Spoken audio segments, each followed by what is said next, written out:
want back boot! Take me! I got his boot!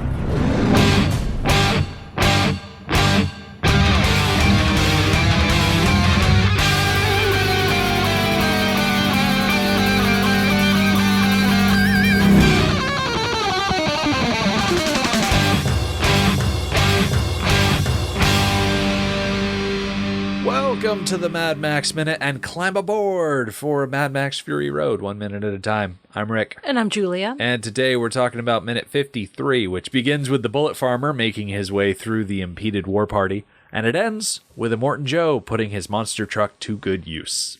Joining us once again to pull the strings from behind the scenes from the Cabin Minute cast, it's Molly Bailen. Hey, guys. So we kick off Wednesday with Furiosa loading the shotgun. If there's one major downside to shotguns, it's how much time they take to load, because you got to push each shell in one at a time. But eventually, that shotgun is going to do some real damage at some point, I'm sure. Yeah, I mean, it is a little bit time consuming to load the thing, but yeah, that's pretty devastating at short range. Thankfully, we cut away from that, so we don't have to sit there and watch do that. We need to check in with the war party and see all of those people that weren't buried by the initial falling of rocks. So obviously the Bullet Farmer was at the back end of the party that was rolling through. He wasn't going to take point in the front, obviously. I would like to know how he was able to make his way to the front.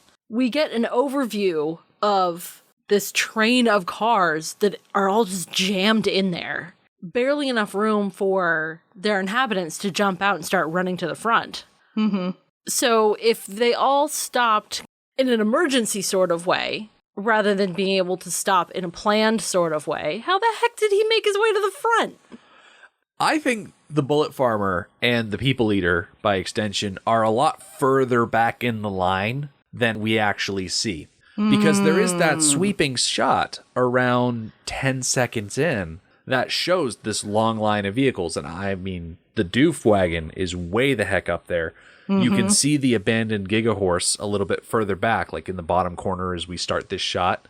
But the People Eater's limousine, which is, I think we've mentioned before, pretty much a rolling refinery, is probably much further back. I mean, granted, the Gastown boys and the Bullet Farmer folks, they needed to come from those other places. And so it might be just a traffic on the highway situation where it's not quite as congested. Like, yes, everybody has come to a stop, but there's just enough room for the Bullet Farmer to weasel his way in there.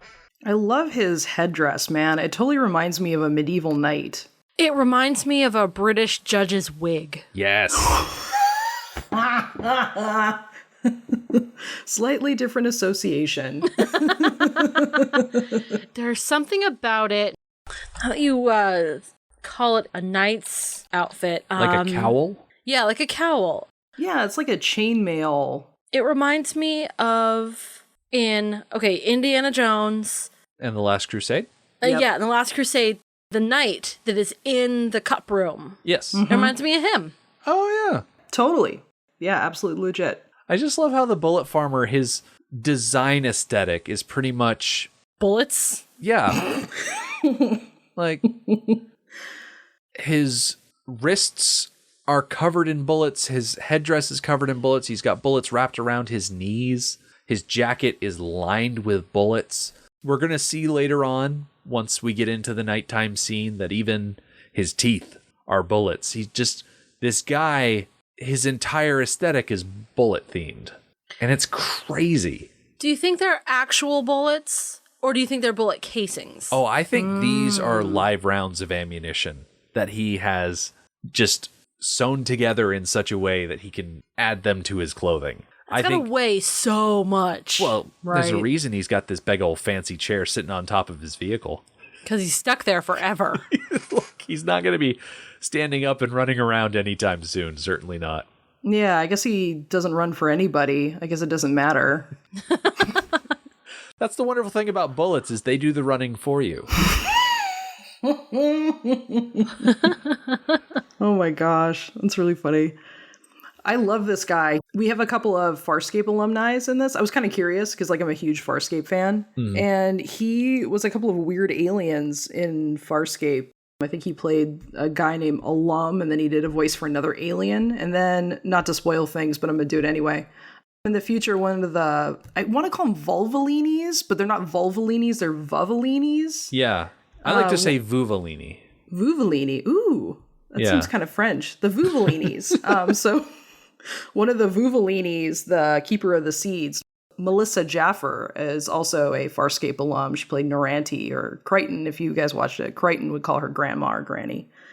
And this guy also, like, and granted, it's a few years younger, but he also has a pretty attractive IMDb photo for whoever's into that. Well, now I gotta go check him out. Yeah. Scroll down to later in this minute, and you'll find a link to his IMDb page on the notes there.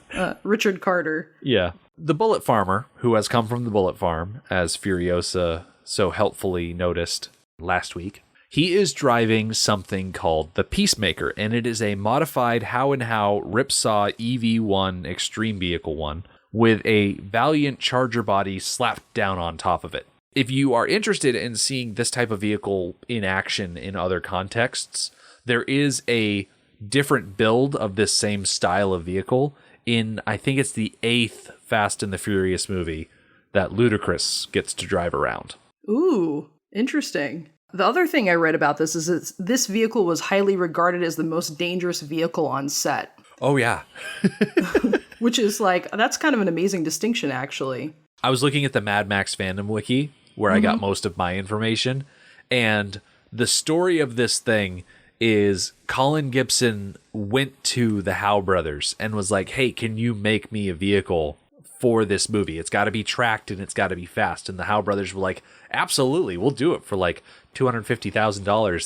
And Gibson was like, how about 180? So they shipped it to Australia like half built. And when it got there, they had to replace the engine. They had to replace the cooling things. Like, tracks kept breaking because they were going over like rocks and dirt and things like that. Like, this was not a cheap vehicle by any stretch of the imagination. There's this great quote. Mark McKinley was a chief mechanic. He was saying, even though I hated the Ripsaw, it was sad watching them get crushed and coming out as cubes. So apparently the thing got destroyed on set. That's pretty sad. It is. What's really cool, though, is going to the How and How website, because you can see all the different types of vehicles that they make. And the Ripsaw is one of their standout models when it comes to just moving really fast over rough terrain. And they've got these vehicles of them just running the Ripsaw through its paces here in America. And that's another nice thing about the Peacemaker, is that it is technically American made, but it's also like heavily Australian altered to make it work. Right, with all the sand in Namibia? Yeah, Namibia. Yeah, I think the terrain was pretty rough on it too, as I understand it. Cosmetically, the Ripsaw's body is a mid-70s Chrysler variant Charger that was stretched and modified to fit over the tank chassis, because, of course, a high-speed tank is going to be slightly longer than your standard American muscle car. And then they used leftover Cessna sections that are bolted up front, and the grill is filled with bullet teeth. So, like, the grill looks like it's jaws just filled with bullets, because bullet aesthetic. There is a hole in the roof, which we see the Bullet Farmer sitting in. He's got his little throne there so he can operate the searchlight. And then the driver sits down. If you're paused around 9 seconds in, you get those white metal shield things. The driver is sitting down in that spot there. And the visibility is really poor with the Ripsaw. You don't really get a lot of peripheral vision when you're driving. But you've got the Bullet Farmer up top and his two henchmen back there. So at least you've got lookouts letting you know if something is happening. In the pictures that I saw, the driver is like really set inside of it. So I don't even know how that dude is like, because the pictures I saw, the Valiant wasn't on it yet. It was just, everything was like opened up. They hadn't actually grafted that on. So I'm like, where are you looking, dude? Like, how are you seeing where to go here? Yeah, it's definitely a tunnel vision situation for the driver once the body is slapped on there. Like, you know for sure if anything is in front of you, but I mean, if you're about to get sideswiped, you really need lookouts. Yeah. But it is a tank. So, Oh, I mean, absolutely. you know. If you try and sideswipe that, it's going to ruin your day. It is. It is. Yeah, I think don't it know. can handle it. Yeah. It looks like it can handle it. It's intimidating. It can just zip out of the way. Yeah. As you do with a tank. The thing is so cool. I just love it. I mean, it rolls up as its own character. It's amazing. So worth it. Dudes, so worth the 200K. Awesome. And I love how the people in the movie call it the Ripsaw. Mm-hmm. The subtitles say, make way for the Ripsaw. And I'm like, well, wouldn't they call it the Peacemaker? And I'm like, well, you know, these are guys out in the desert. They know it by two names. They're going to use at least one of them. Mm-hmm. When I heard them call out "Make way for the Ripsaw," I was imagining some sort of vehicle that is also a tool for breaking through the rocks. So when I saw this pull up, I'm like, what did the blades come out of that front grill area? I was still trying to figure out why this was called the Ripsaw. Oh, you know what we need to see in a Mad Max movie? You know those giant excavators that are literally the size of an office building? Oh, yes. Like the big Giant earth movers. Yes, we need to see one of those. Totally. Isn't there like in Transformers, isn't there some sort of like weird... I mean, there's like 10 of them now. One of them, you know, with Shia LaBeouf, like there was like this strange, like we're sucking dirt into you and everything's getting sucked in and there's like crazy teeth, you know, running in this like circular motion. I think something like that. Yeah, I think be, it was like, one cool. of those like 5 regular robots combined Voltron style into the giant thing. Because I remember the visual of just massive amounts of dirt being sucked up into a robot. Mm-hmm. And then I think there was also a joke that Michael Bay threw in there because he's such a funny guy that there were 2 wrecking balls hanging down between the legs of the giant robot. Oh, he's so clever. But I think not enough people went and saw the Mortal Engines that you could do a Mad Max movie with a giant rolling city built on one of those excavator platforms. And people wouldn't say, oh, this is just Mortal Engines again. Well, we had a little taste of it earlier in the movie with the excavator welded onto the front of the other thing. Yeah, the Buzzard vehicle. The Buzzard vehicle, yeah. So we got a little taste of an outlandish vehicle in a larger scale way. So as we're getting into the tracking shot going through the canyon, you can really see how most of the space is taken up by those smaller pursuit vehicles. A lot of Citadel vehicles, but also a few Gastown vehicles in the Polecats that have driven up. And really, they're just kind of hanging out at this point. But as we get closer to the rocks, we realize that Joe has abandoned the Gigahorse and is standing at the front of the column, really doing what he does best, which is control the situation, delegate responsibilities, be a commander, which is just what he does. Mm-hmm. Right or wrong, he's good at it. Right. I have to imagine people follow him for a reason, you know, and despite the tyrannical nature of how his water distribution works, there is obviously... He has a compelling management style, obviously, that keeps people attracted to him and willing to follow him. Mm-hmm. We hear the term abuse of power a lot in our society, but I think this is like the quintessential abuse of power. He has the skills and the abilities to lead. He is a commanding speaker, and he has led and won in combat, and he has imposed an organization upon this group of people that is kind of working. But then he turned it tyrannical and made it into this crazy cult.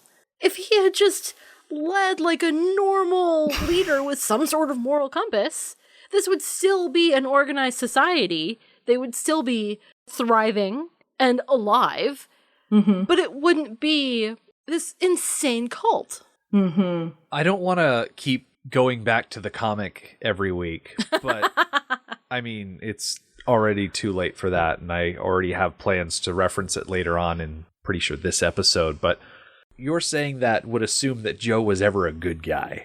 Like, Joe was never a good guy, and when people started chanting about him being an immortal figure, I don't think he stopped it at all. Because he pretty much ran his war party the same way that he does run the Citadel.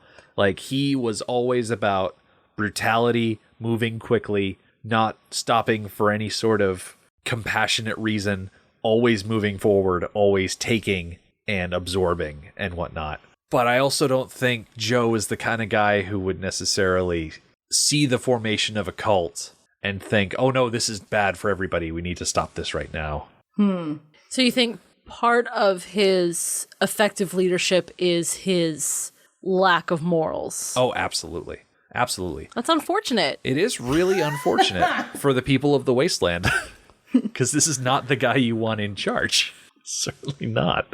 Yeah, I think there's a distinction, though, between running a military campaign to take over the Citadel and then managing the Citadel and how you choose to manage people. And that I find to be curious, because obviously a military mind is necessary in this particular context, in this setting. But, you know, at the same time, did we need to make this and this is something I want to say it was one of the writers who had mentioned in some of my research, had talked about there's been conversations about the exploitation of the wives and fewer media conversations about the exploitation of the war boys. And I found that to be an interesting commentary. Because it's true, you have a lot of these kids, you know, Nux included, who's, you know, suffering from industrial disease. We don't really know specifically what that is other than, you know, the 2 bumps he's named.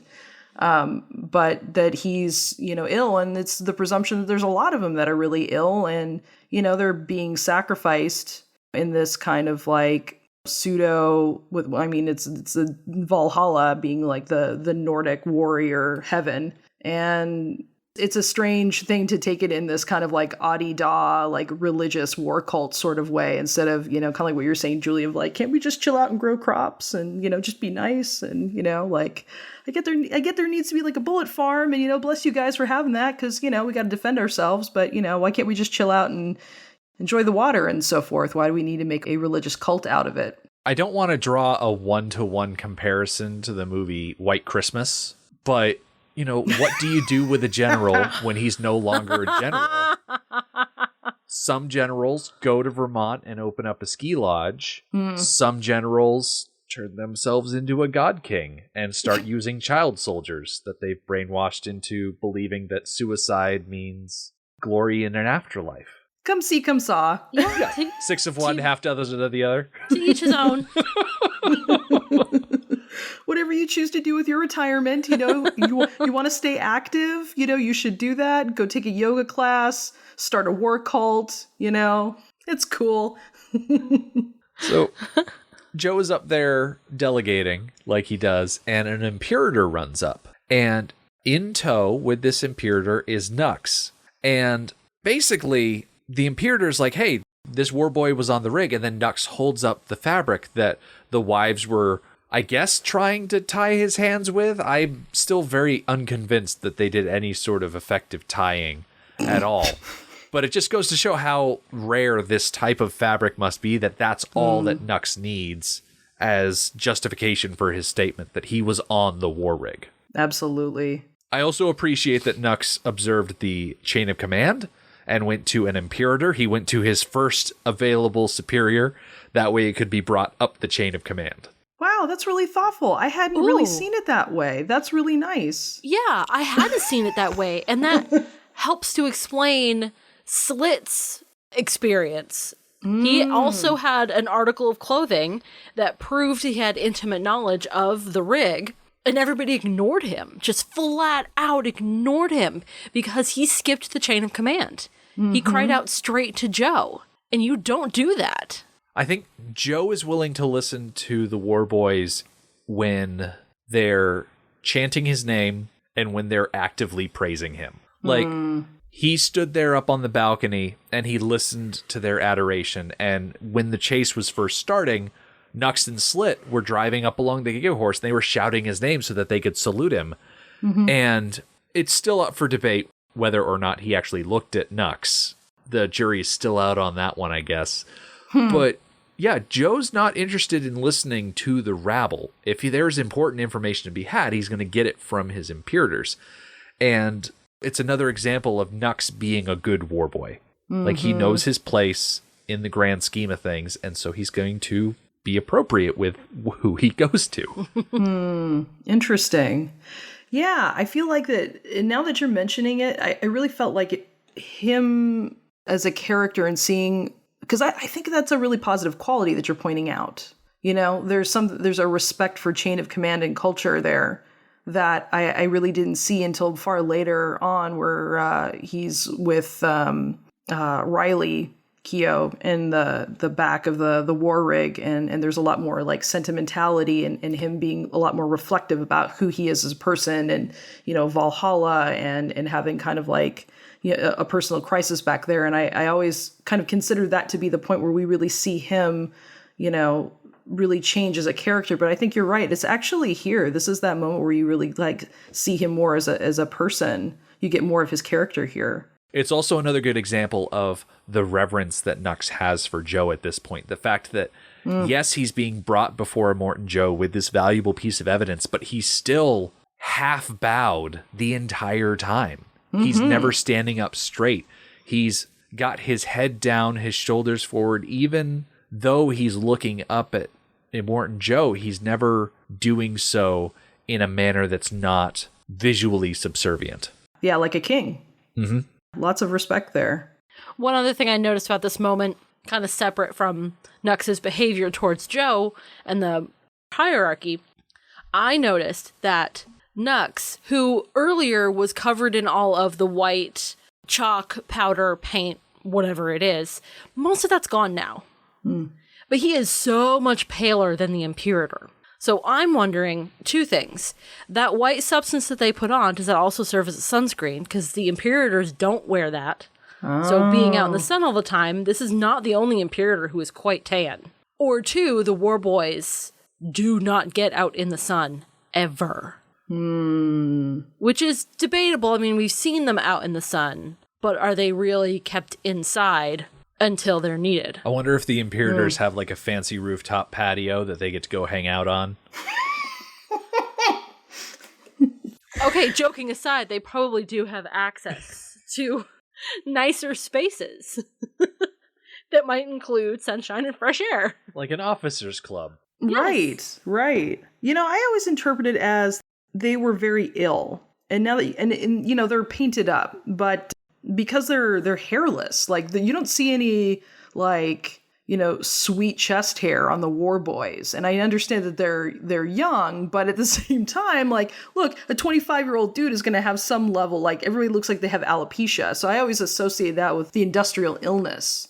And maybe that maybe that's a part of it, that there's some sort of like sunshine resistance. But I think there's something fair to say. And it comes down the way a little bit later in the movie where they're talking about how the sick ones stay home. You got, you're too sick to do war, I think as Slit says in the beginning. Yeah.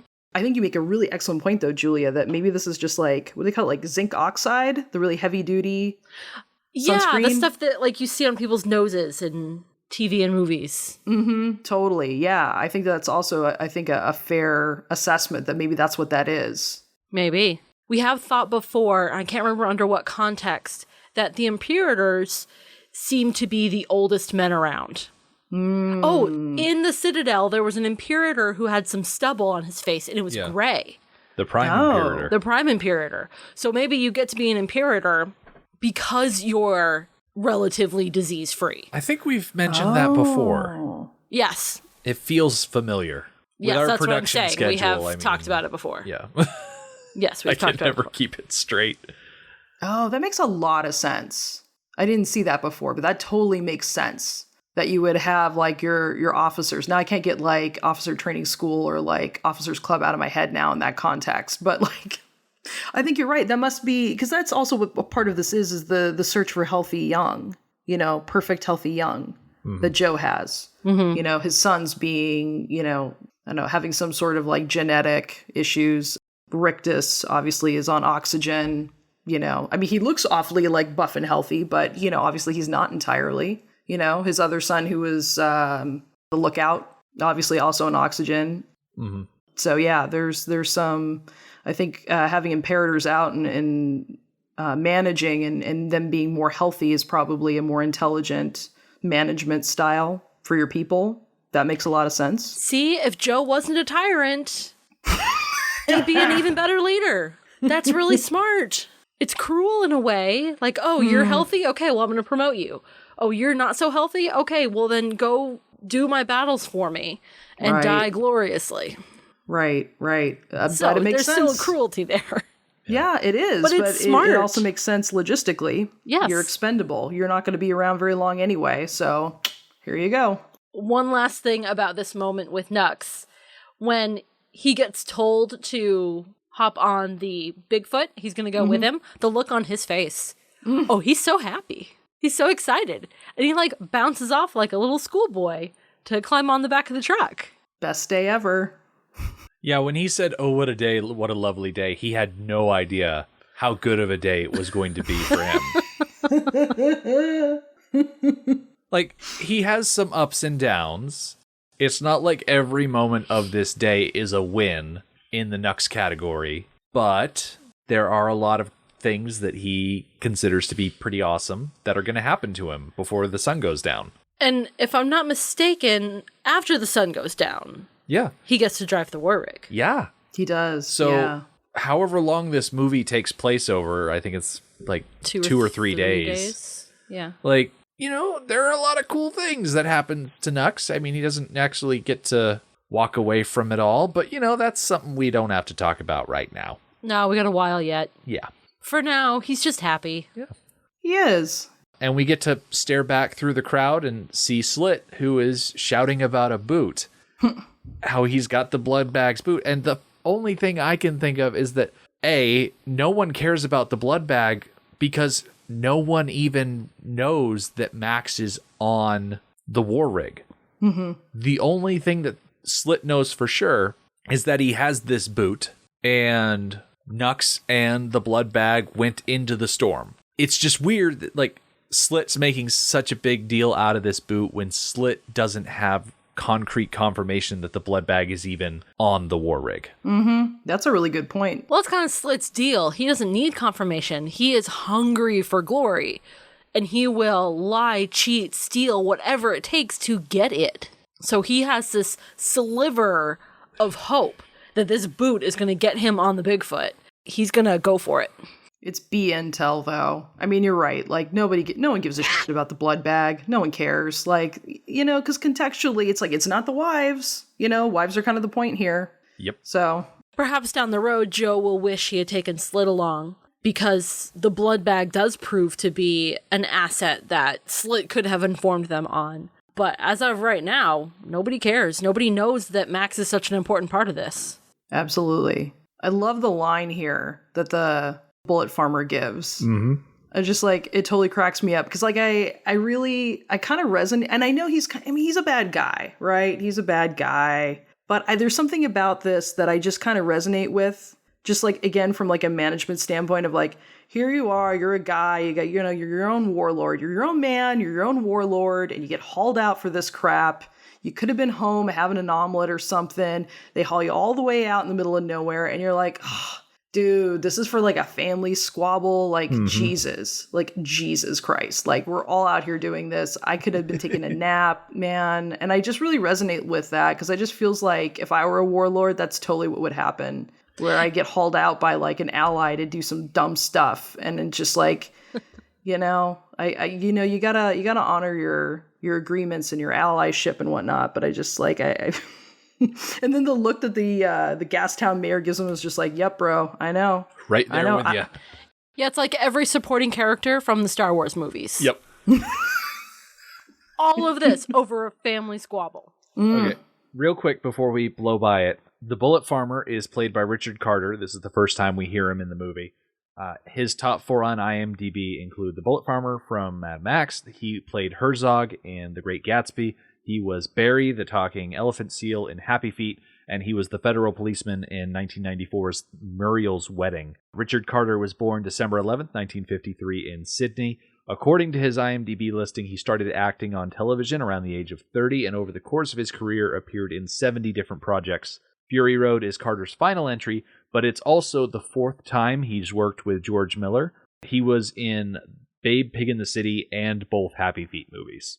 Other than that, the internet is woefully devoid of information specifically about Richard Carter. So I'll just have to make up a sweet story about what he's doing right now. Exactly. Cool. He's still around. Yeah, hopefully he's retired. Because he's not that old. 1953? Oh, yeah. That's nothing. No. When we were talking to Mark Sexton back in week 1, we were talking about who could Bruce Spence have played in this movie, and Mark was of the opinion that Bruce Spence could have filled the Bullet Farmer role. Oh, yeah. Absolutely. 100%. I could totally see that. Because Bruce Spence looks like a crazy dude. Like, even, like, I think he just shot out of the womb, just, like, looking crazy. Like, and I haven't done any research on this, but I would love to see what, like, his kindergarten photo looks like. Like, if he has that look in his eye, like, even at, like, 5 or 6 years old. I'm just saying. Mad Max series can always use Bruce Spence somewhere. Come on. Come on. Besides, throwing him in a third time would just confuse so many more people that are convinced that he's the same character across the 2 movies he appeared in. Oh, right. Yeah, I've heard that. But getting back into the universe of the movie, the Bullet Farmer seems to me to be really disinterested in this whole healthy babies quest that Joe is embarked on, which is interesting because, and I mentioned this earlier in the minute that I was going to come back to this, in the comic, the Bullet Farmer is one of Joe's oldest allies. Like, when Joe left civilization after the fall, the Bullet Farmer was there with him. And at the time, he was known as Major Kalishnikov. And through growing his war party and finding the People Eater, he was there every step of the way. In fact, the Bullet Farmer was one of the guys that helped Joe take the Citadel in the first place. And so it's interesting that Joe's arguably oldest friend would be so derisive of Joe's latest personal quest. He may be one of the only people who have a comfortable enough relationship personally with Joe to feel comfortable making a comment like this. Right. That's entirely possible, too, that given the long-standing relationship, that does not come out as a treasonable offense to say. You know? Yeah.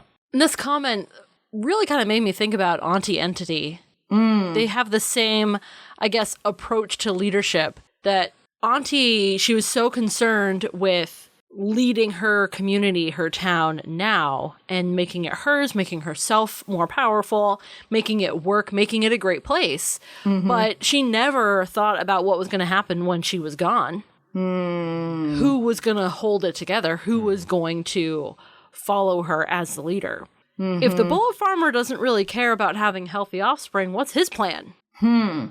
Doesn't seem to have one. Yeah. Right. The Bullet Farmer and the People Eater may not have God King status like Joe has, but they still have king status. Right. And that's nothing to shake a stick at. No, it's an incredibly important position. I mean, you think about like the British family and how much emphasis is placed upon the heir to the throne. It's less important now because politically they're not really running the show anymore. But back before there was a prime minister and the king or queen really was running the show, that was the most important thing, was to have a healthy heir. Yeah, for that succession sensibility. And I think succession is definitely a part of that for Joe, but I think also like producing purity and health is such a rarity in this world.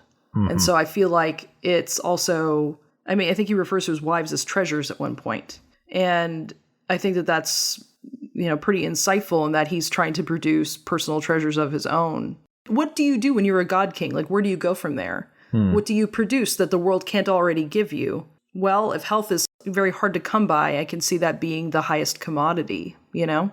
There's also something in this environment, in this world, to produce offspring is probably pretty difficult to begin with. And then to produce healthy offspring is near impossible. So if he keeps producing offspring that is unviable or unsuitable in some way, that makes him mortal. It makes him human. That's what everybody else is producing. So to maintain his god status, he needs to produce a perfect child, which is very Christian. Yeah.